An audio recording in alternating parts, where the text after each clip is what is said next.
046. Expandir, modernizar com qualidade e excelência. Rede de Postos Mariana. Combustíveis, troca de óleo, lavagem e lubrificação. Loja de conveniência, conforto e atendimento. Rede de Postos Mariana. Rede de Postos Mariana. Vem pra cá. Qualidade e compromisso com você. Rede de Postos Mariana. Vem pra cá.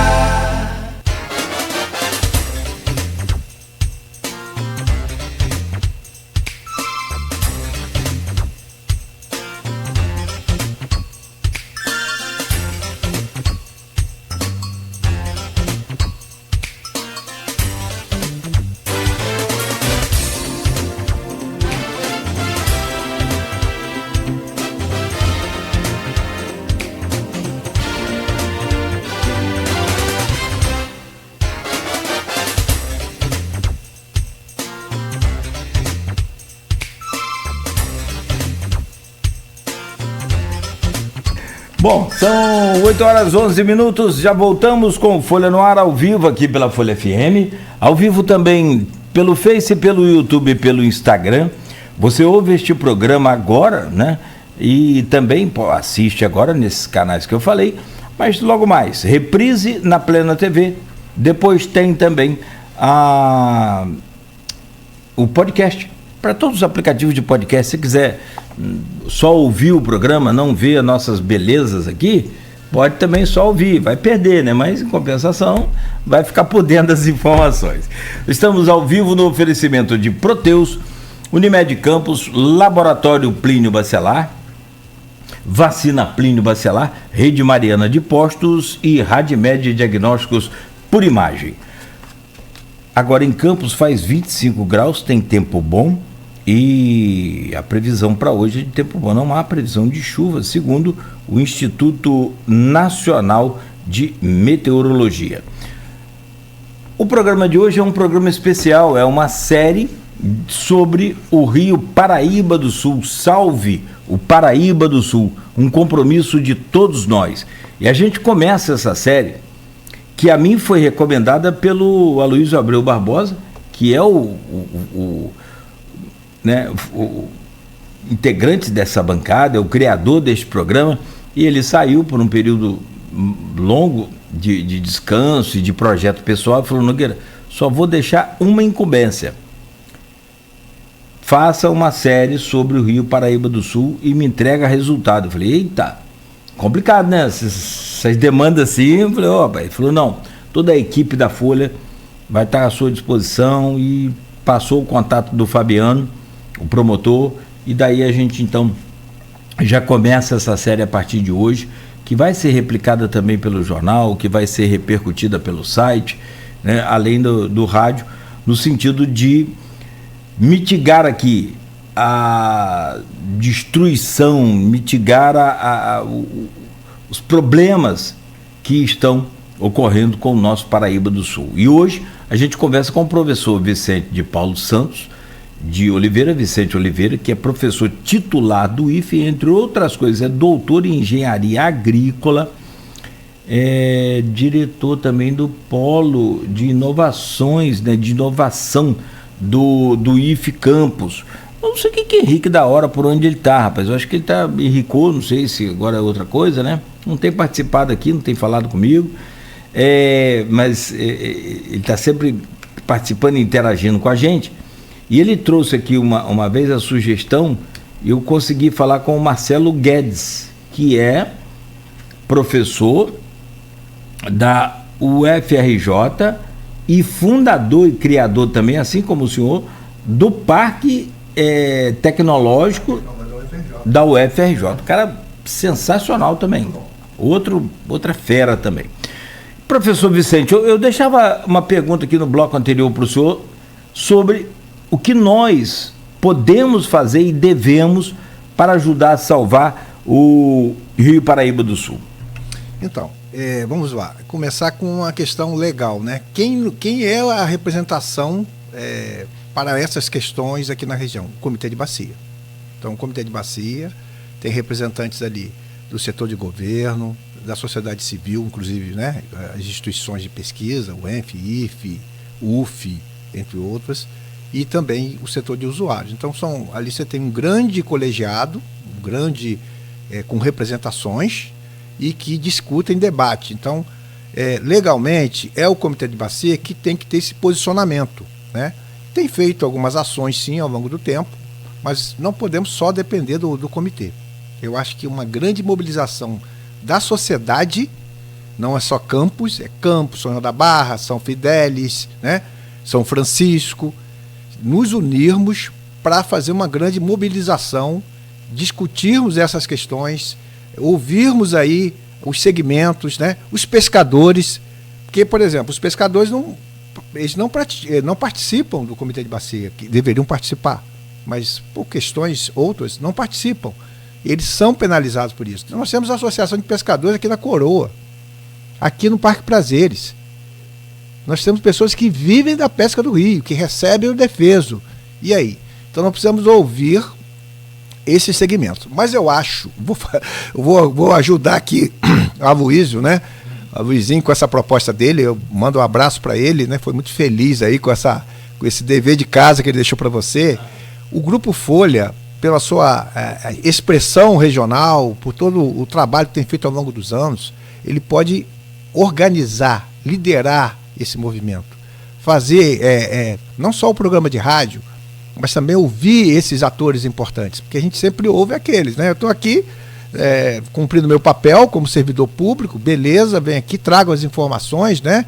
E emito as minhas opiniões, né? O Ministério Público, né? O Fabiano aí, parabéns, também, assim, fantástico o trabalho dele, eu torço que, se depender da gente, ele está ajudando, mas nós precisamos ouvir a ponta, ouvir os pescadores, ouvir ali os usuários, ouvir o pessoal que tira areia do rio, né? Que eu particularmente acho que é uma boa prática, porque na verdade essa areia toda que está dentro do rio é consequência pela degradação ambiental na bacia, né? Pelos desmatamentos, pela remoção, pelas as pastagens degradadas que nós temos, então tudo vai para dentro do rio também. Então é bom tirar a areia do rio? Na minha visão, sim. Agora, tem biólogos que dizem que muda a biota ali, mas veja, se o rio está cheio de areia, para onde vai a água numa grande enchente? Para fora da calha. Então hoje, se você for ali na Coroa, né? Aqui no Matadouro, você vai ver que o rio está desviando a sua trajetória num grande banco de areia, está indo na margem esquerda, lá do lado da Pesagro, cavando, né? A encosta do rio. Não vi não, ele está mudando?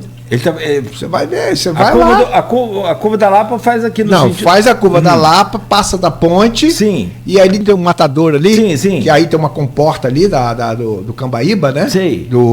Ali do Canal Coqueiros. Canal do Coqueiros. Isso. Ali tem um grande banco de areia. Nessa época você não vê que o rio está cheio, mas na época seca você vê ali. E aí ele desvia ali e vai no outro lado. Por quê? Perto do Parque Prazeres ali? Ele é perto ali da Pesagro. Antes do Parque Prazeres? Ali é Parque Prazeres já. Tá cavando ali. Isso há muitos anos. Então, assim, isso tudo, falando dessa questão de remoção de areia... Lá para baixo do Jamelão... Agora, você imagina a quantidade de areia que a gente poderia estar usando para fazer aterros, né? Que muitas vezes você corta o morro, né? Como aconteceu em muitas obras aqui em Campos. Você poderia usar essa areia e, de certa forma, retirar um pouco dessa areia, desse excesso de areia do Rio Paraíba do Sul. Muitas ilhas são criadas em função desse sedimento que é depositado, né? Bom, mas...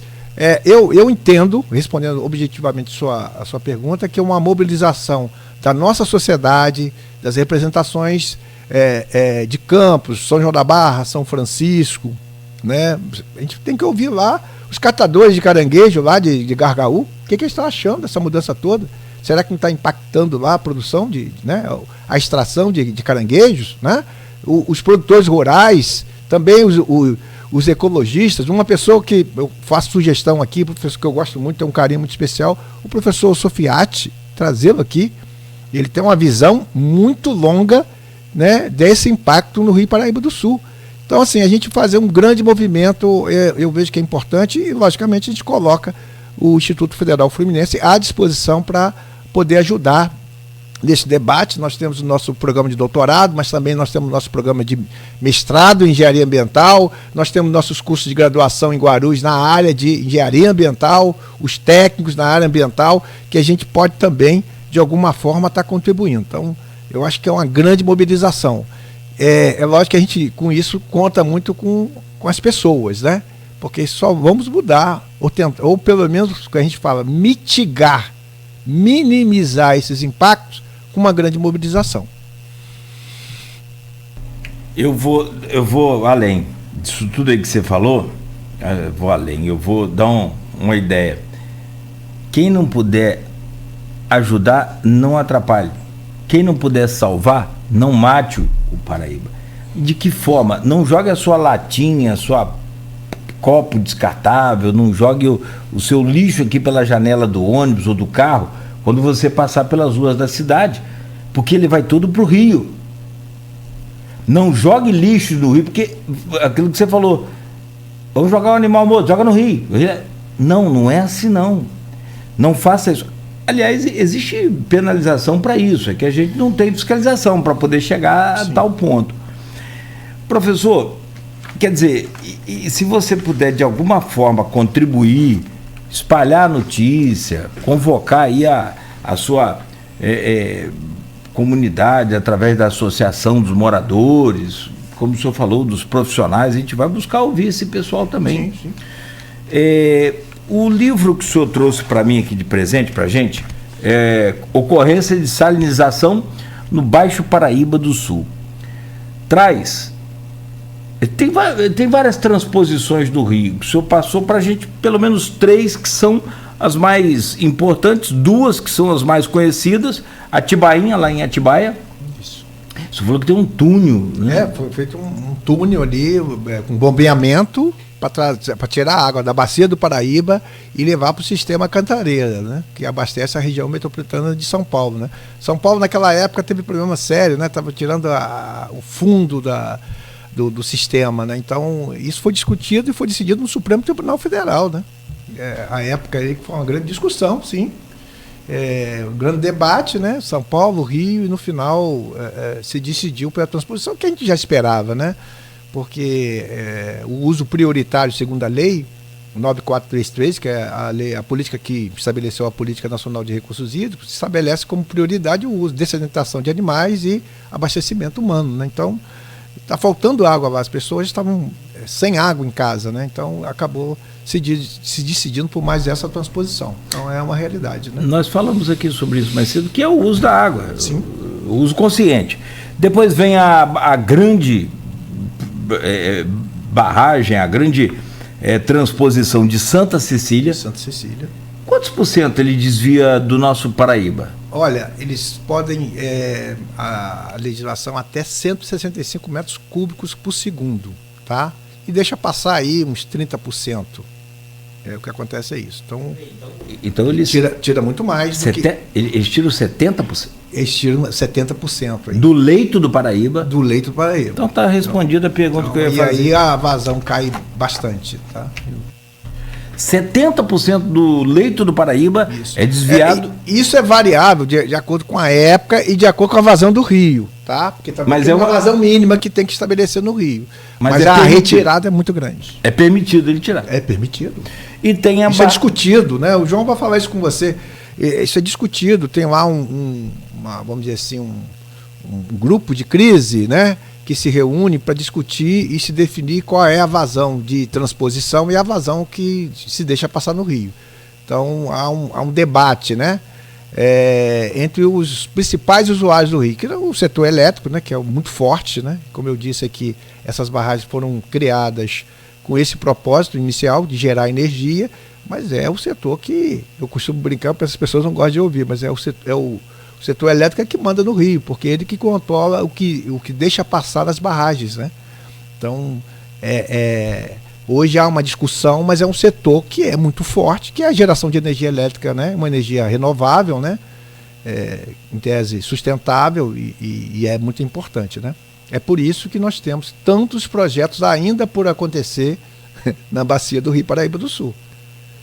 Se você olhar o mapa, você tem vários projetos, várias pontos ali, como Itaocara, né? Quantas vezes já participamos de debates em Itaocara, né? Leilões já foram feitos, mas para construir PCHs, né? Ao longo ali em Itaocara e outros pontos do Rio. PCH é? Pequena central hidrelétrica. Ou usinas hidrelétricas, aí depende da potência de geração de energia, né? O que, por um lado, é interessante, que é a produção de energia elétrica, como o senhor disse, chamada limpa. Sim. Mas ele não deve... Aí, quando a transposição, a barragem é uma coisa, quando há a transposição, ele não devolve a água para o rio, natural. Quando há a barragem, ele devolve a água para o rio. Sim. Eu acho que é compreensível. Até certo... O sustentável, ele está muito a questão de emissões, né? Então, se a gente pensar em emissões de CO2, né, o CO2 equivalente, então você não tem, né? Lógico que num represamento, numa grande represa, você acaba ali inundando vegetação, etc, né? Então tem alguma emissão ali, evidentemente. Mas o impacto é muito pequeno, né? Comparado com outras energias, né? Carvão, por exemplo. Carvão, a Europa usa carvão da China, né? Essa guerra da Ucrânia, por exemplo, a questão do carvão foi, né, muito séria, né? A Rússia negociou essa questão, então você tem algumas questões aí muito sérias com relação à geração de energia, né? Não só o carvão poluente, como também ele destrói lá o meio ambiente para extrair o carvão. As minas, né? As minas, fazer retirada, né? Sem contar as dificuldades dos trabalhadores naquela... Só um comentário, né? Nós vivemos numa região que ela é muito rica de geração de energia. Você já parou de pensar nisso? Sim. Então nós temos recursos hídricos aqui, termoelétricas, sol, vento, eólica. Nós estamos aqui. A nossa região é muito rica. Eu sempre comento isso com meus orientandos, com meus colegas, né? É uma região riquíssima. Se você vai para a Amazônia, eu já fui algumas vezes, você só vê verde e mata. Mas aqui você tem tudo. Você tem mar, você tem baixada, você tem as meia laranjas, né? Que é terciário, né? Que é essa região aqui. Você tem serra, você tem cachoeira. Já parou para pensar? Pouca gente tem noção da riqueza na nossa região. E nós também somos ricos em geração de energia na região. E, inclusive, fotovoltaica. Sim. Campos é a cidade com maior incidência solar por dia no Brasil. Uma das áreas que tem maior incidência de solar. Lá no Porto tem um projeto para fazer uma grande usina solar que, saindo do papel, vai ser uma das maiores do Brasil. Aqui, né? Em Campos chegou a ter. Até o prefeito Vladimir anunciou, uns japoneses queriam, um grupo, os japoneses e os chineses, e queriam investir nisso, mas o investimento da usina de energia ficaria em 10 milhões. A Enel falou, tudo bem, mas vocês têm que comprar toda a nossa rede, tem que mudar tudo. Aí fica mais 10 milhões. Tipo assim, estou dando um chute de valor. Não vale a pena. E os caras não vieram. Sim. Lá no Porto eu não sei em que pé tá. E o último desvio que eu trago aqui, importante, é o de Sodrelândia, em Trajano de Moraes, que a gente pouco conhece, pouco fala dele, porque ele não é direto no Paraíba. Ele é indireto, mas que ele é no Rio Macabu, mas que o Rio Macabu recebe a água da bacia hidrográfica do Rio Paraíba. Ou seja, no final da história... ele acaba interferindo, né? É uma transposição muito interessante. Eu já fiz alguns trabalhos, né, de orientação naquele sistema. E veja, se nós não tivéssemos essa transposição do Rio Macabu para o Rio Macaé, porque, de novo, a transposição foi feita em 1952, se não me engano, foi mais ou menos na mesma época de Santa Cecília, para a geração de energia elétrica. Só que hoje ela é importantíssima para Macaé. O que está acontecendo hoje na bacia do Rio Macaé? Aí a professora Maria Inês, que é professora nossa aposentada, é a presidente lá do comitê do Rios Macaé e das Ostras, e ela, não sei se ela vai nos ouvir, mas um abraço para ela. Nós temos um problema sério lá, a quantidade de termoelétricas que já existem e que estão sendo propostas para a região. Aí fica aí para o promotor também outro debate. 3 ou 4 não, o projeto são de mais 11. Essa informação que ela... 3 ou 4, Velvet falava comigo... Não, que estão funcionando, né? Não, mais 3 ou 4. Não, estão falando de 11. Inclusive lá no Sana. Desviar, né? Porque tem vários projetos, né? Normalmente é assim, você tem um curso d'água, você desvia a água para passar dentro da usina. Muitas vezes você seca aquele trecho. A gente estava falando mais cedo aqui sobre PCH Garrafão. Você conhece lá? Não. Eu Lá sei onde é que é. é uma barragem, desvia a água, passa dentro da unidade geradora e volta no rio. Então tem um trecho do rio que fica seco, sem água, a maior parte do tempo. É a mesma coisa que estão propondo, por exemplo, para uma termoelétrica lá na região do Sana. Tá? Então, assim, mas aí ela que seria, já fica a sugestão de convidar a professora Maria Inês para falar sobre a região, né? Mas lógico que você está dando foco aqui no Rio Paraíba do Sul. Eu estenderia também para outras regiões, se fosse o caso, mas o foco aqui é o Rio Paraíba do Sul. São muitos empreendimentos. Se não houver essa transposição, voltando, nós teríamos problemas sérios de abastecimento em Macaé, mais do que já temos hoje. Quem mora em Macaé sabe o que eu estou dizendo. Você tem problema de falta de água no verão. Então, os condomínios compram água para poder abastecer por falta de água. Tá? Água doce para abastecer as residências, né? Os prédios, etc. Então, essa transposição, ela, para quem é de Conceição de Macabu, não sei se você tem costume de ir para lá na Cachoeira Amorosa, né? Lá tem problema sério que esse rio Macabu, ele tem eles chamam que tem duas nascentes. Uma nasce e para a água na barragem, para mesmo, porque tem uma parede de concreto, mas não verte, né? O excesso de água não verte porque acaba fazendo a transposição e não sobra água para verter. E ali o rio morre, nasce de novo e depois deságua na Lagoa Feia. Então é uma transposição pouco conhecida. A gente cede a água da região hidrográfica 9 para a região hidrográfica 8, que é lá do Rio Macaé e das Ostras, e ela impacta sim o sistema Lagoa Feia, que é belíssimo, né? Eu comentava aqui com você, a Lagoa Feia é a maior lagoa de água doce do Brasil, tá? A Lagoa dos Patos, não, a Lagoa dos Patos tem entrada de água do mar. Lagoa doce, a Lagoa Feia é água doce, né? E inclusive é usada para abastecer o município de Quissamã, né? Ali, se você chegar, Campos não, acaba Campos de certa forma despejando alguns resíduos ali, viu o canal Campos Macaé e etc, né? E até comprometendo um pouco, né? Se você olhar o canal Campos Macaé aqui, você vai ver que é esgoto, né? Infelizmente é isso que a gente vê. E aquele esgoto vai lá para a Lagoa Feia, tá? Exato. Via canal de Tocos. Então, a gente tem um manancial belíssimo, né? Que inclusive Lagoa de Cima faz parte do manancial, mas sofre impacto pela redução de vazão aí em Conceição do Rio Macabu também. Bom, vamos lá. Eu falei, qual o tamanho da lagoa hoje? Em área demarcado pelo INEA, 184 quilômetros quadrados. Lagoa Feia. 184. 184. Já teve 373, tá? Já teve 373. E aí não precisa falar que foi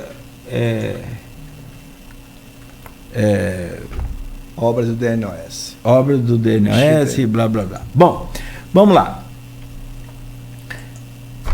Lembra que eu te falei de Lagoa do Espírito Santo, lá em Linhares? Sim, Eu fui uma vez, conheci Lagoa. Qual é a área dela? Lembrei o nome, Juparanã. Juparanã. Lagoa linda também, fabulosa, tem vários pontos de acesso para a população. Chuta. Acho que é 90 e pouco. Um terço do que você falou aí. 62 quilômetros quadrados. É gigante a Lagoa, Juparanã. Porque você não conhece a Lagoa Feia. Você foi lá no Espírito Santo e não conhece a nossa Lagoa. Eu pesco ali a Lagoa Feia, beleza. Pouca gente conhece a Lagoa Feia. Ela é muito grande, né? Não, Lagoa Feia. E tem esse nome por conta do dia, né? Que os colonizadores chegaram e estavam formando ondas. Porque ela é muito extensa. E aí, com a ocorrência do vento, né? Que são características aqui da região, formava ondas. E aí chamado de Lagoa Feia. Então, na verdade, é belíssima a lagoa. Meus companheiros de pesca lá, um faleceu, meu irmão, Paulo Marques, Claudinho Piau e Paul. Tem meu time de pesca lá, que tem muito tempo que não tem dado tempo de pescar, mas fantástica a lagoa, fantástica. Ali é sensacional. Você conhece lá o Trairão em Muriaé? Você já parou para comer ali? Eu conheço, mas nunca parei, não. Outro dia eu parei, né? Porque eu gosto muito de Viçosa, eu sou formado em Viçosa, né? Aí eu parei para almoçar com a esposa, né? Aí eu quero traíra, né? Vamos traíra, vamos comer traíra, né? Você não vai comer. Aí tá o filé. Mostrou as traíras, eu quero essa, tal. Aí, da onde que é a traíra? Lagoa Feia. Lagoa Feia. Agora tem outro processo também aí, hein? Tem Tucunaré, Bessa, Lagoa Feia. Na Lagoa de Jutunaíba, que abastece a região dos lagos, só tem Tucunaré. Agora só tem Tucunaré. Só tem Tucunaré. Que ele come tudo. Come tudo. O bicho é danado. Come até piranha, não é? O bicho literalmente. Domina. É bonito? É gostoso? Mas não é um peixe característico da nossa região. Não é nativo, né? Não é nativo, ele é do norte, nordeste.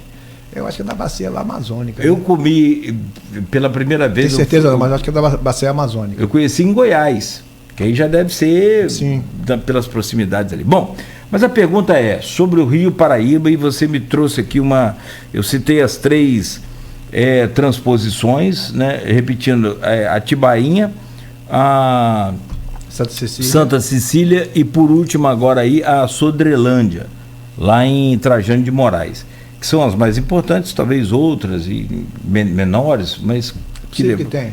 É possível. A bacia é muito grande. Enfim, a pergunta é, o livro que você me traz aqui, eu repito, a ocorrência da salinização no Baixo Paraíba do Sul, traz aqui Sistema Taquaril, uma nova proposta para abastecimento da região metropolitana do Rio, de transposição do Rio Paraíba do Sul. O Rio Paraíba do Sul vai sobreviver a mais uma transposição?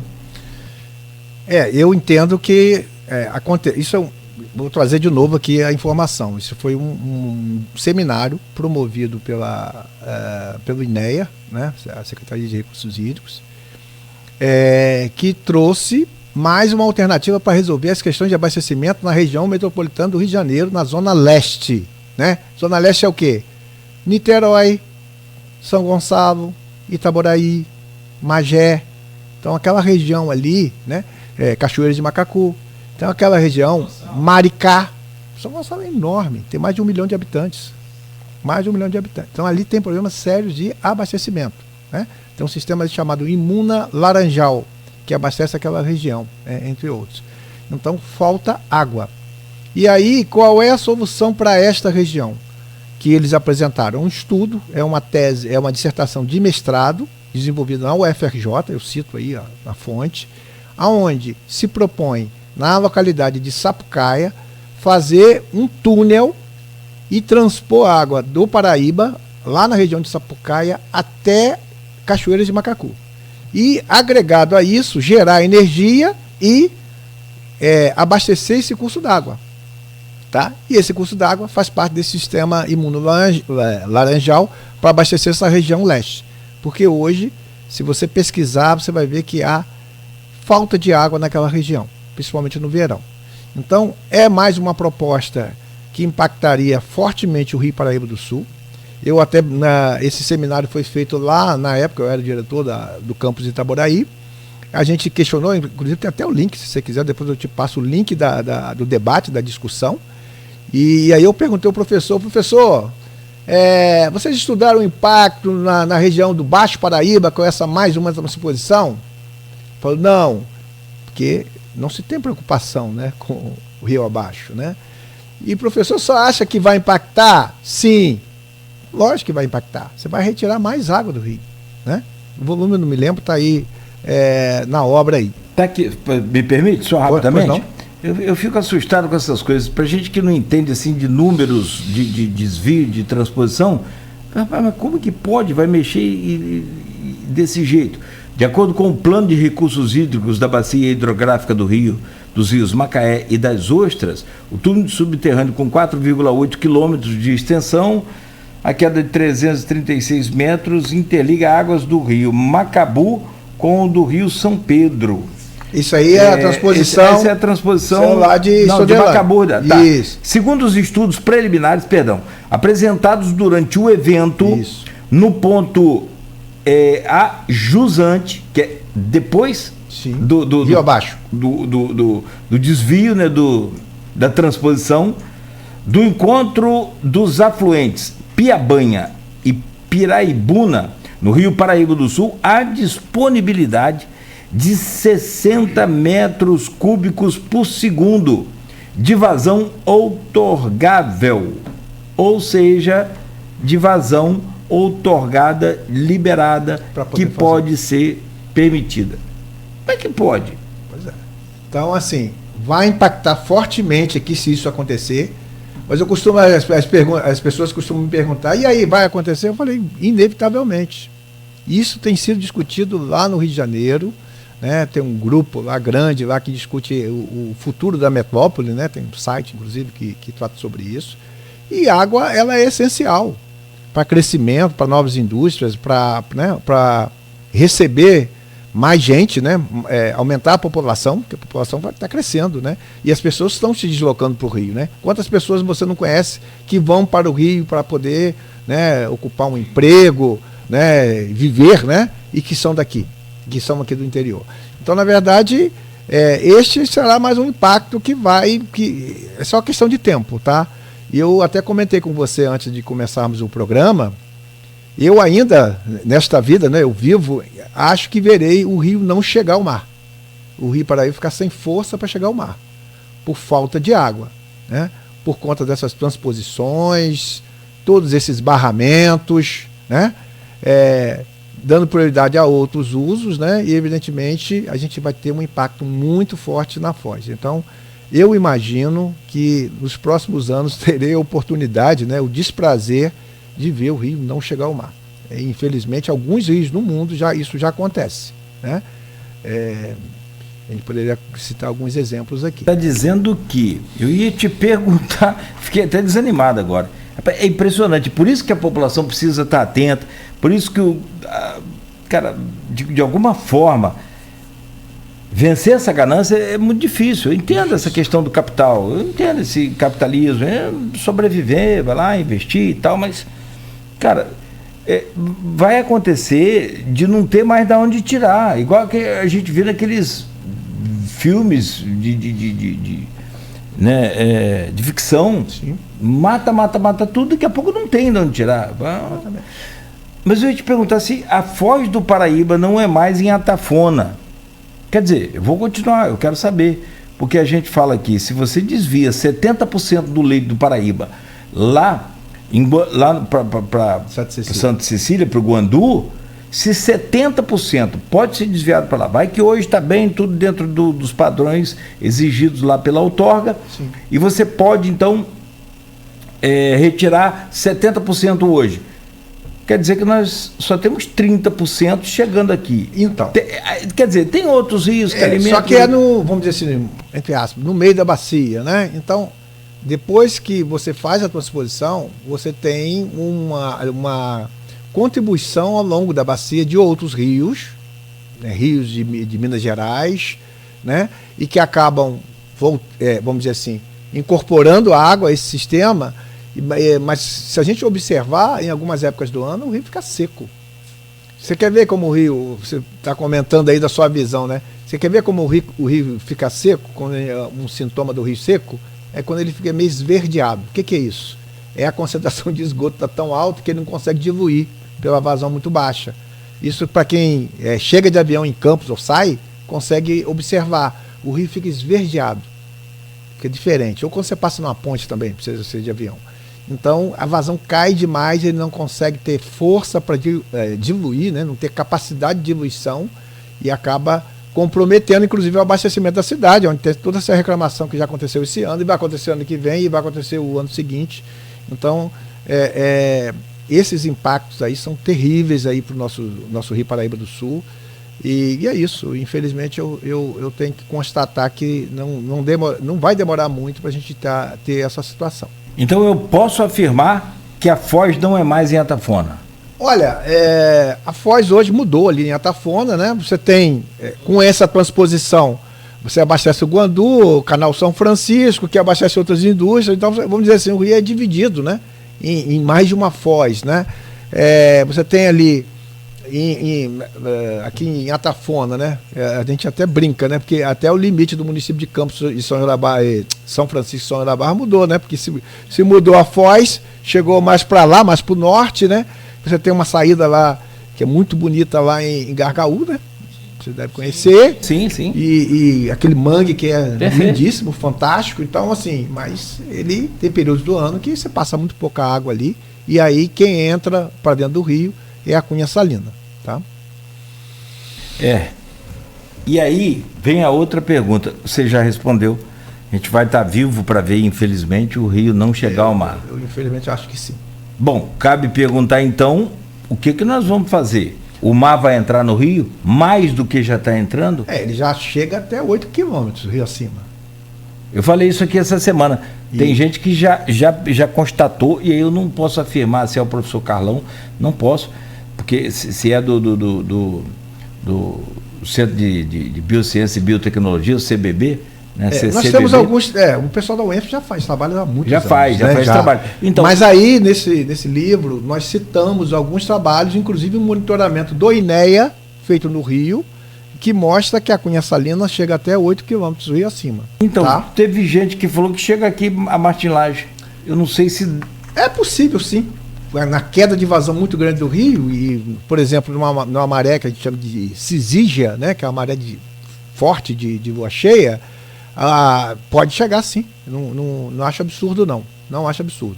Agora, tem um capítulo aí desse livro que eu gosto muito, que é sobre suspensão de abastecimento de água em São João da Barra.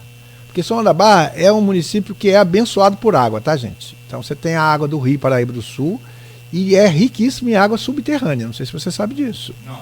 Então, por exemplo, Gruçaí, Cajueiro, tudo é abastecido com poços profundos de água, tá? Outro dia até deu um problema lá na água, na qualidade de água lá em Cajueiro, né? Foi, né?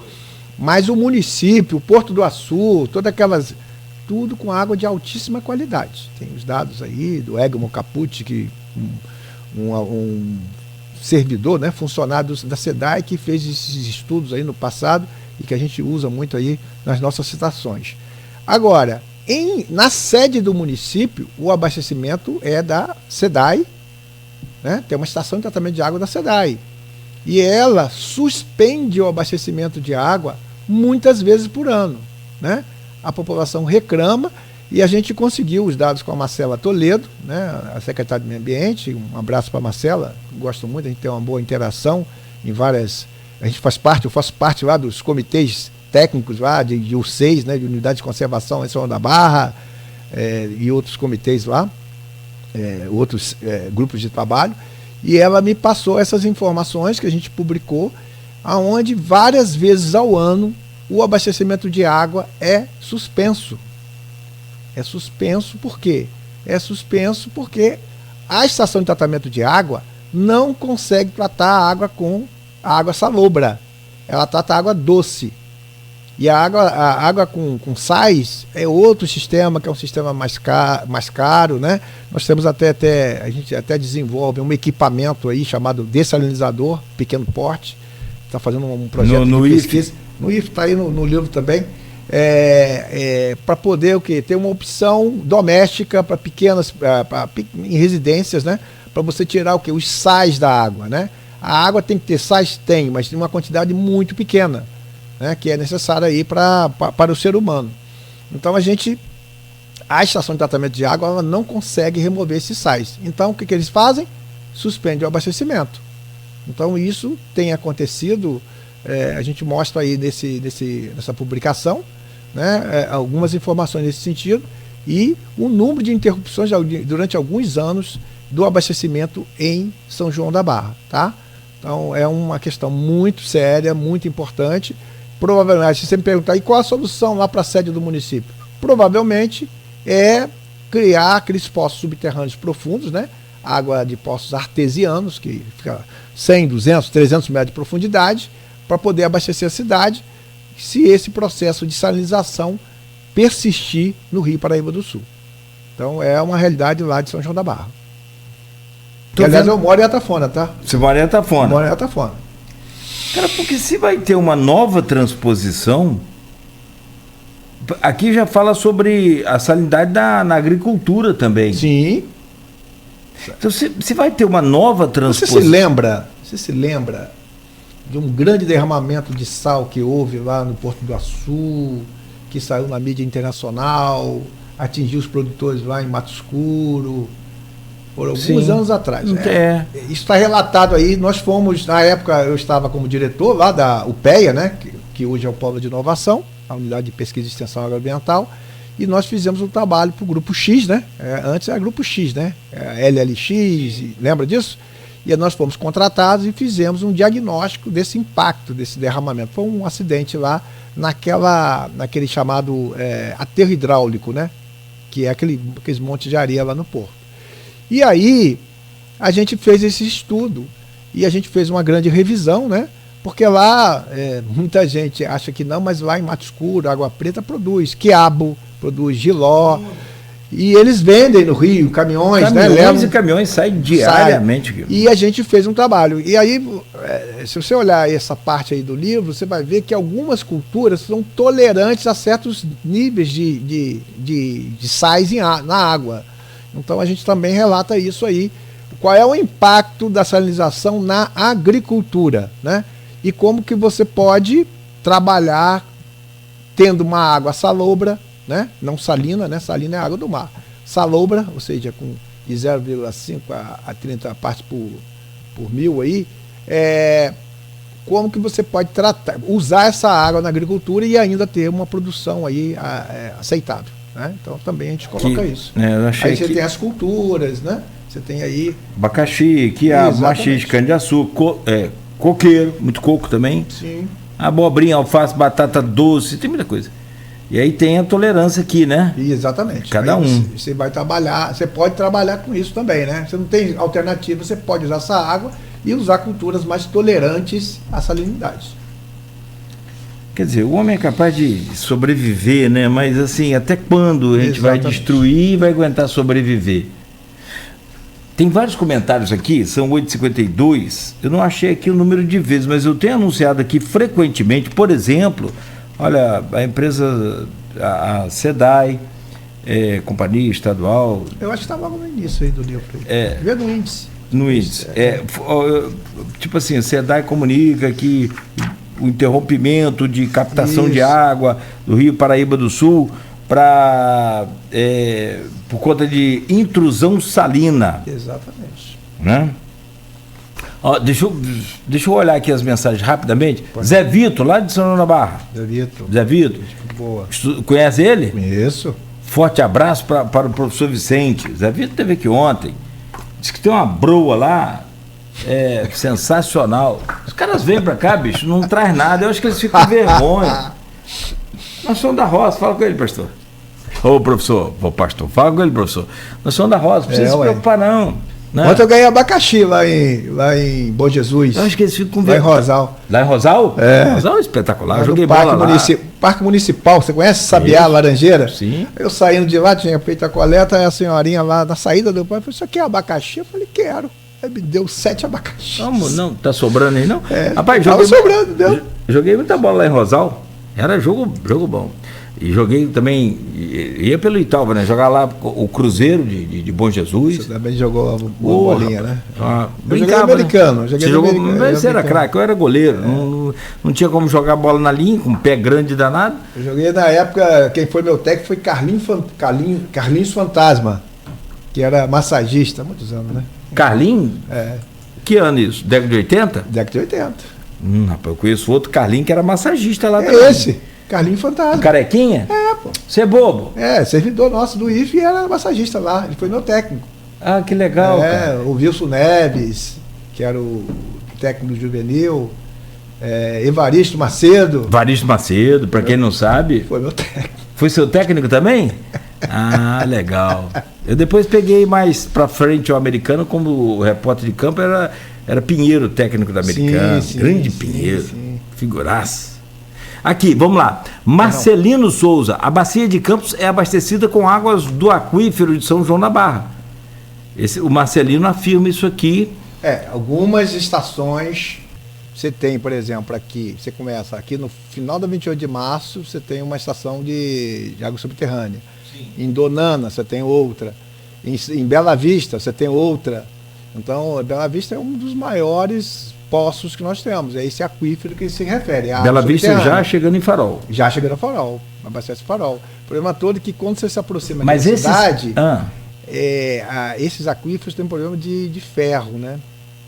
Então, por exemplo... Água muito ferruginosa. Ferruginosa. Então, por exemplo, aquela estação que fica no final da 28 de março, ela é uma estação de poço profundo, mas é de desferrização, para tirar o ferro da água. Mas mesmo assim, o pessoal lá do Jockey, né, reclama muito que a água suja, pia, vaso, por conta do ferro, né? Diz aqui, ó. Então, esses pontos que você falou, a gente pega a água do aquífero de São João da Barra? Alguns abastecimentos da cidade, né? Você tem ali aquela ETA da Coroa, né? Que é a maior, abastece boa parte da cidade, mas você tem outras fontes de abastecimento de água subterrânea, tá? Mas tem a ver com São João da Barra? Acaba sendo... Isso subterraneamente não respeita os limites, né? Você não tem como limitar, né? Então tem aquíferos, é da formação geológica ali dessa região sedimentar, né? Que a gente fala, que é toda essa Baixada Campista, né? Tem aqui o aquífero famoso, um dos melhores aquíferos do mundo, que é o Emborê, né? Então, não sei se você já ouviu falar desse termo, é um aquífero fantástico. Aí a minha sugestão é convidar a professora Maria da Glória, da UENF, CCT, que ela é uma estudiosa aí nesse assunto, e aí você pode convidá-la aqui para falar um pouco sobre isso aí, que vale a pena, tá? Legal. Tem a ver com o Paraíba? Tem, porque o Paraíba, de certa forma, abastece esses aquíferos também. Porque se o Paraíba secar, esses aquíferos... Aí começa a comprometer tudo, né? Todo o sistema. Entendeu? Porque a gente falava outro dia aqui sobre a possibilidade de buscar uma nova fonte de captação de água para Campos. Aí começaram a lembrar daquela história de Garotinho, da década de 80, 90, água boa da Lagoa. Você lembra de... Ele não está errado, não. A água da Lagoa de Cima é uma água de qualidade. Mas não... Como é que vai pegar água de Lagoa? Tecnicamente é possível, é viável? Mas tem água suficiente? Você não acha que nós temos aí condições de... Sim. Quantos quilômetros de Ururaí até aqui? Pertinho. Mas e por que não pega, então? Porque não quer? Porque tem o rio, né? Já está todo o sistema montado a partir do Rio Paraíba do Sul. Mudar isso significa investimento, etc. Na época que o rio, hoje em dia nem tanto, né? Sofreu aqueles derramamentos de Cataguases, também lá Mariana chegou aqui? Não. Mariana não, é outra bacia. Aquele lá, Indossufã. Lembra do Indossufã? Não. Que caiu lá em Resende. Ah, sim. E você não via nada e matou peixe pra caramba. Veio de lá. Exatamente. Isso, lembra? Então, quando acontecia isso, toda vez que, eu acho que foi Arnaldo Viana, que era o prefeito, solicitou a Águas do Paraíba, na época, que já estava na concessão, uma alternativa para abastecimento. E aí, não sei se você sabe, ali perto do McDonald's, ali atrás ali daquele condomínio, foi feito um poço profundo e interligaram esse poço à estação da Coroa. Sim. Para, numa emergência, ter uma fonte alternativa. O que você fala é 600 metros. Depende do aquífero e da vazão, mas pode ser 200, 300 metros. Esse de Bela Vista, Boa Vista lá, ele tem, acho que é 300 metros. 300 metros, esse aí foi feito agora recente. Exatamente. Também, por conta de demanda do... Ali atrás, se você passa na beira do valão e olhar ali atrás do condomínio, você vai ver um poço ali. Sim. Um cercadinho, é um poço profundo.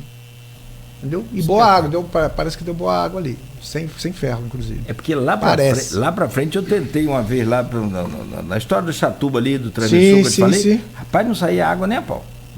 Não deu água com 20 metros, não estava dando água. Mas aí é poço raso, né? Esse poço artesianozinho. Não estou falando de perfuração. Não, sim, profissional, mas estou falando para aquele poço de produção insignificante. Sim. Né? Vamos lá.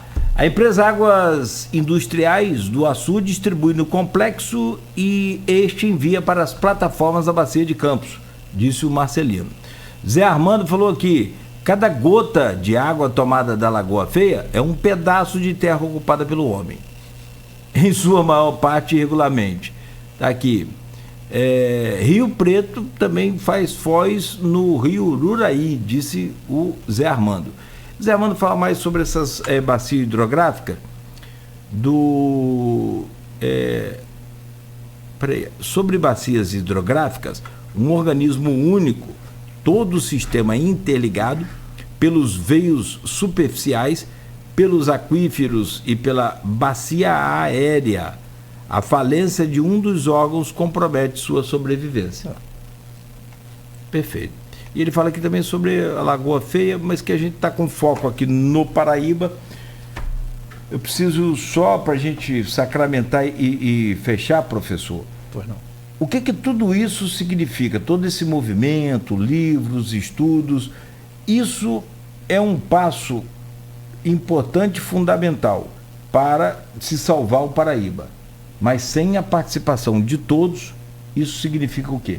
É muito difícil, né? O nosso papel enquanto instituição de ensino, pesquisa e extensão é gerar informações. Então é o que a gente faz, a gente tem uma série de orientações, né?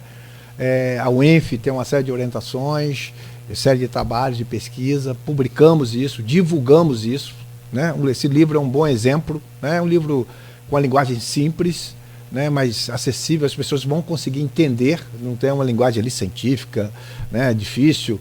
Eu entendo que as pessoas vão conseguir absorver as informações. Então, o papel nosso é esse, gerar informações. Agora, instituições como a de vocês, né, como o Grupo Folha, podem sim mobilizar esses segmentos e organizar aí, de repente, um grande abaixo-assinado, um grande documento com pontos de vista, com opiniões aí dos segmentos que são atingidos e, quem sabe, dessa forma, né, que é uma forma política de se expressar, a gente pode mobilizar aí as pessoas, né, os tomadores de decisão, né, que a gente hoje fica muito refém de coisas que acontecem, de decisões que são tomadas na bacia rio acima, né, a montante, e acabamos sofrendo aqui. Então, eu acredito que a gente pode, sim, né, com a ajuda aí do Fabiano, aí, do Ministério Público, a gente conseguir ter resultados, né? Impedir, acho difícil, mas pelo menos ter compensação, ter mitigação, minimizar esses impactos. Então fica aí a sugestão que vocês possam liderar esse movimento, né? Como a gente está começando aqui hoje, vocês podem sim liderar esse movimento, um grande movimento aqui da nossa sociedade, dos representantes de Campos, de São João da Barra, de São Francisco, São Fidélis, para a gente poder reverter esse quadro, que é bastante preocupante. E o cenário que nos aponta é um cenário de seca, de secamento aí, aqui na região do Baixo Paraíba do Sul, impacto aí no setor agropecuário, sim, né? Você falou, a Lagoa Feia não tem. Não, a Lagoa Feia, pelos canais, é abastecida com águas do Rio Paraíba do Sul. Imagina o Rio Paraíba do Sul sem água para, né? Se você sai aqui na saída, no sentido de São João da Barra, quantas vezes são colocadas ali bombas para bombear a água para o canal para abastecer os produtores rurais, né? Então nós temos que fazer uma grande mobilização, todos os segmentos, e mostrar a necessidade e a importância do Rio Paraíba para a nossa região, né? E eu acredito muito que vocês possam liderar esse movimento, tá? Eu queria pedir uma gentileza, só para eu fazer aqui, vontade, mandar um beijo aqui para minhas filhas Ana, Karine, que estão ouvindo, né? Mandar uma mensagem aqui, a minha esposa Rose, os amigos lá do IFE, lá do Polo de Inovação, né, que a gente trabalha, o professor Vitor Saraiva, nosso reitor, que é uma pessoa, que é um pesquisador, tá? Pesquisador e professor do Ambiído também, e ele tem... também? Ele é pesquisador, ele é um pesquisador de ponta, né, e está com a gente também, antes de ser reitor, ele é professor e pesquisador. Então, mandar um abraço para todos os colegas do IFE aí também, que aqueles que estão ouvindo esse programa que é de grande audiência aí, que eu gosto muito, né? Legal, obrigado, eu que agradeço, também externar o nosso abraço aqui à sua família lá, muito obrigado. Todos moram em Campos? Hoje em dia, as duas filhas estão morando em Búzios, cara. Resolveram aproveitar a vida. Não precisava também humilhar a gente. As duas resolveram morar em Búzios, estão lá e curtindo a vida. Eu também, se eu tivesse um pai rico também, eu ia morar em Búzios. Não, rapaz, as filhas estão mais ricas do que o pai, graças a Deus, né? Isso que é bom, a gente ajudou, formou e elas estão autônomas aí no processo. O orgulho que o pai tem é ver os filhos... Eu tenho muito orgulho das minhas filhas, com certeza. E o maior orgulho que a gente tem é que ver os filhos maiores que a gente. Elas moram em Búzios, né? Eu moro em Atafona. Elas falam, mas o mar aqui é mais bonito. Eu falei, não, mas o mar de Atafona é dourado, são águas douradas. Sim, depende de como você olha. Barrento não, que não, barrento, é dourado, águas douradas de Atafona. Diferente Eu moro encostadinho ao balneário ali, bem encostadinho. Sim. Então ali é um lugar muito gostoso, muito fresco e... Legal. Outro dia saí da roça, lá depois de Ponta da Lama, saí tá a 46 graus. Marcado no termômetro externo do carro. Cheguei a Campos 41. Quando eu cheguei na beira da praia lá em Gruçaí, estava 33. Eu falei, maravilha. Não tem como comparar. E se vai para o Imbé, estava a 25. Pois é. Professor, muito obrigado, importantíssimo demais, eu não consigo dimensionar assim a participação do senhor aqui, o norte que o senhor vai dar a essa série que a gente está fazendo, tudo que sair lá. Já falei com a nossa querida Josélia Matias, que é responsável pelo jornal Folha da Manhã, na editora geral do jornal. Falou comigo agora há pouco, já estou aproveitando aqui, e aí assim que sair... Se precisar de alguma informação também... Claro. E aí, naturalmente, a gente vai dar sequência, sempre lembrando aqui do seu papel, da sua participação, da sua importância. E se a gente, de fato, chegar lá na frente com uma conclusão dessa série e der um evento, a gente vai... Não, o Grupo Folha pode e deve liderar esse movimento aí, né? E aí, parabenizo aí a Luizinho pela proposta aí. E nós temos que fazer isso continuamente, não é só parar e fazer e esquecer. Não, é permanente. Nós vamos ter dificuldades grandes aqui na região. É do tipo beber água, tem que ser todo dia. Exatamente. Bom, conversamos aqui com o professor Vicente Oliveira, Vicente de Paulo Santos de Oliveira, professor do IFE, doutor em Engenharia da Agricultura, hoje é diretor do Polo de Inovação do IFE Campos. O polo é onde? É aqui na BR-356. Ali um pouquinho antes de Barcelos, lá direito. Quiser nos visitar, lá. Fica à vontade. Se você quiser conhecer lá, vou lá. Henrique está convidado. Henrique nunca me chamou para ir lá. O Henrique agora está no Técnico Incubadora, né? Técnico Incubadora. Estava representando o IFE atualmente. Bom, tá certo então. Como disse mais cedo, poder ouvir o professor Vicente é um enorme presente ao conhecimento. Obrigado, professor, e ao IFE, disse o Zé Armando Barreto, e eu assino embaixo. Muito obrigado. Bom, fechamos aqui o Folha no Ar. A gente volta amanhã às 7 horas da manhã com novas informações, com mais uma edição deste programa que tem um oferecimento de Proteus, Unimed Campos, Laboratório Plínio Bacelar, Vacina Plínio Bacelar, Rede Mariana de Postos e Radimed Diagnósticos por Imagem.